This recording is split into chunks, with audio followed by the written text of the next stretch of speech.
गुरुवार को उत्तराखंड के मुख्यमंत्री पुष्कर सिंह धामी ने जम्मू कश्मीर के सांभा विधानसभा क्षेत्र में बीजेपी उम्मीदवार सुरजीत सिंह सलेत के समर्थन में एक प्रभावशाली चुनावी रैली को संबोधित किया। धामी ने रैली में मोदी सरकार की जम्मू कश्मीर के संदर्भ में की गई ऐतिहासिक उपलब्धियों को उजागर किया, विशेषकर अनुच्छेद 370 की समाप्ति की महत्वपूर्ण भूमिका को रेखांकित किया। धामी ने अपनी भाषण में बताया कि मोदी सरकार के नेतृत्व में जम्मू कश्मीर में हाल के वर्षों में कितना बड़ा बदलाव आया है। उन्होंने कहा, जिस कश्मीर में कभी पत्थरबाजी और आतंकवादी घटनाएं होती थी, आज वहां शांति और सुरक्षा का माहौल है। मोदी सरकार के एक निर्णय ने कश्मीर की तस्वीर बदलकर रख दी है। इस भाषण में धामी ने श्यामा प्रसाद मुखर्जी को भी याद किया, जिनके नेतृत्व में धारा 370 की समाप्ति की मांग उठाई गई थी। उन्होंने कहा, 2019 में 5 अगस्त को जब धारा 370 को समाप्त किया गया तो यह दिन ऐतिहासिक था। अब जम्मू कश्मीर पूरी तरह से भारत के एक अभिन्न अंग के रूप में समाहित हो चुका है। धामी ने कश्मीर की बदलती तस्वीर की तुलना की और कहा कि अब मैक्सिमम टूरिज्म हो गया है और मिनिमम टेररिज्म। उन्होंने यह भी कहा कि कश्मीर में अब न तो पत्थरबाजी होती है और न ही पाकिस्तानी झंडे लहराए जाते हैं। धामी का यह भी कहना था कि मोदी सरकार के नेतृत्व में कश्मीर में शांति स्थापित हुई है और वहां अब एक ही झंडा लहराता है, तिरंगा।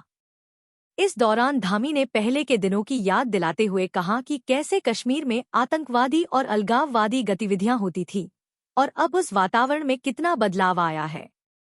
जब तक अनुच्छेद 370 लागू था, तब तक कश्मीर में पत्थरबाज और आतंकवादी गतिविधियों से भरा हुआ था। आज कश्मीर में शांति और सुरक्षा का वातावरण है।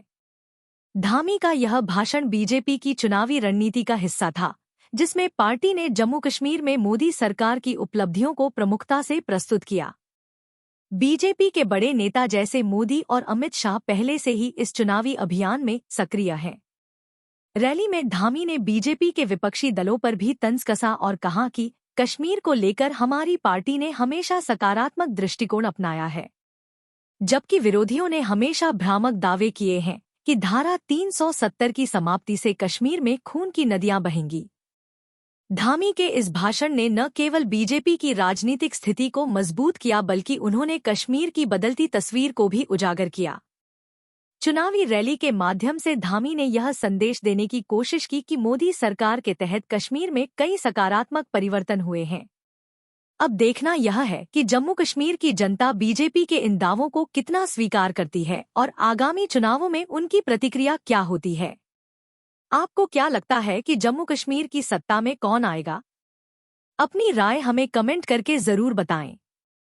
जब धारा 370 को समाप्त करने के बाद हमारी पार्टी देश की आजादी के बाद से लगातार करती रही, श्यामा प्रसाद मुखर्जी के नेतृत्व में, उनके मार्गदर्शन में, तो तमाम प्रकार की आवाजें उठती थी कि धारा 370 समाप्त होगा तो जम्मू और कश्मीर के अंदर खून की नदियां बह जाएंगी, कत्लेआम हो जाएगा। भाइयों बहनों, आपने देखा 2019 में 5 अगस्त को वो दिन, ऐतिहासिक दिन आया और जो कश्मीर और जम्मू का पूरी तरह से भारत में विलय हो गया, पूरी तरह से भारत एकीकरण हो गया, भारत का अभिन्न अंग बन गया।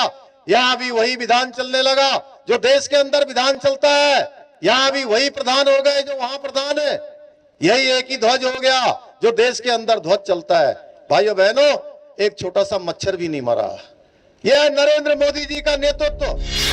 जम्मू कश्मीर में जब तक अनुच्छेद 370 लागू था, यहाँ तिरंगे के साथ साथ राज्य का झंडा भी लहराता था। इतना ही नहीं, भारत का हिस्सा होने के बावजूद जम्मू कश्मीर में कोई भारतीय जमीन तक नहीं खरीद सकता था। आए दिन पत्थरबाजी और आतंकवादी घटनाएं होती थी, लेकिन अब सब कुछ बदल गया। मोदी सरकार के एक फैसले ने पूरे कश्मीर की तस्वीर बदल कर रख दी। जब कश्मीर और जम्मू के अंदर धारा 370 थी तो कैसा कश्मीर होता था, ये मेरे मन में प्रश्न उठ रहा है। आप सब थोड़ा पुराने दिनों को याद करिए। मेरी माताएं बहनें बैठी हैं, आप देखते थे कैसे पत्थरबाज आ जाते थे। कोई गाड़ी रात में 6 बजे 7 बजे कहीं रुकती थी या कहीं रास्ते में गाड़ी रोक देते थे। आतंकवादी, अलगाववादी, जिहादी, तमाम प्रकार के विघटनकारी लगातार देश की तरक्की को रोकने का काम करते थे।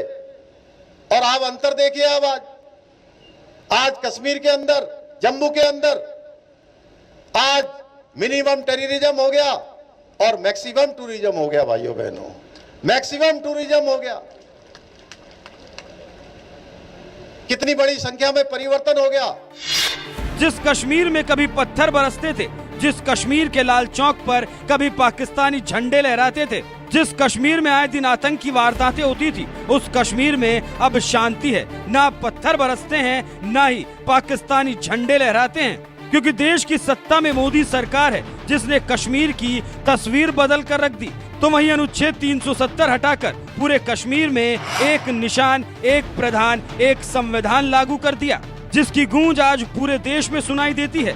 सीएम धामी ने सांभा रैली के जरिए जम्मू कश्मीर को यही बात बताने की कोशिश की। अब देखना यह है कि जम्मू कश्मीर की जनता किस पर भरोसा करती है, बीजेपी पर या फिर विपक्ष पर। बहरहाल आपको क्या लगता है, जम्मू कश्मीर की सत्ता में कौन आएगा? अपनी राय हमें कमेंट कर जरूर बताएं। साथ ही सीएम धामी ने और क्या कुछ कहा, आइए आपको सुनाते हैं कि अब आपको क्या अंतर दिखाई देता है।